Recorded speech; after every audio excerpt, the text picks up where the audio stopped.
Good day mga mas madam, it's me nga pala, Jerome Mercado Vlog. Welcome to my videos. Ngayong araw, meron naman tayong panibagong pipinturahan. Tara, samahan nyo ako, pinturahan natin to. Let's go!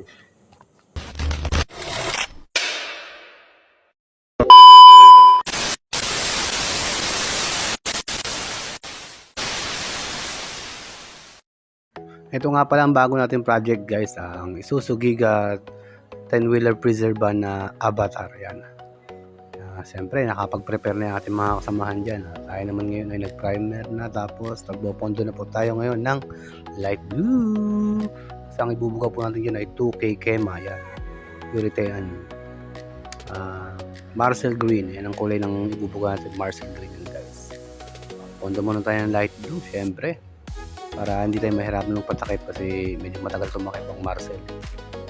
Okay, pondo-pondo lang tayo, maganda. Ayan na, pinatungan na po natin siya ng first coating ng Marcel Green, diba?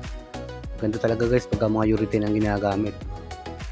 Unang pondo pa lang natin dito guys ay lumalabas na talagang kintab. Saka napakaganda ng pintura na to guys ha, matigas. Napakatigas ng pintura na to, hindi tulad ng mga ibang pintura.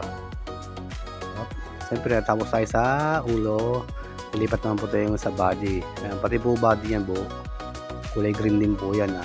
Okay, tamang primer muna tayo dito. Primer. Solo lang tayo dito guys kasi yung isang kasama natin dito guys, nandun siya sa kabila guys, nagpe-prepare, nagja-jarry siya ng body sa kabila kasi puro chrome eh. Okay, dito na tayo ngayon, nagpupunta na tayo ng light blue. Okay, mabilis ng ating partner, diba? No? Napakatulin. Parang ano, si The Flash. Wow! See? Diba? Ang bilis yung pintura. Ang galing Siyempre, tatapusin muna natin itong isang side bago tayo lilipat sa kabila para hindi tayo nahihirapan kasi para dire-diretso ang ating trabaho. Finishin muna natin isang side bago tayo lilipat sa kabila. Ayan guys. Tinutok nga pala natin dito yung electric fan na malakihan para yung anggi ay hindi tatama sa cabin, di ba? Di ba malinis siya? Para konting linis na lang tayo.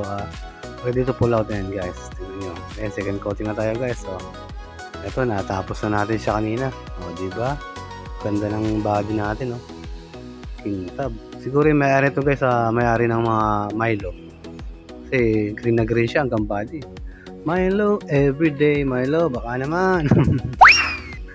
Diba? Ganda Ito nga pala guys, ang gamit natin ng K-plate 2K urethane paint. Yan, napakagandang pintura nito guys, ang tigas yan.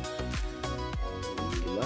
Linis na lang guys, yung salamin linis gulong na lang tayo. Tapos next unit na tayo. Diba? Ganda na. Okay, sa mga gusto nga po ng papintura guys yun, i-PM nyo na lang po si Jerome Mercado. Yan. Okay, finished project. See you next video guys Salamat sa panonood.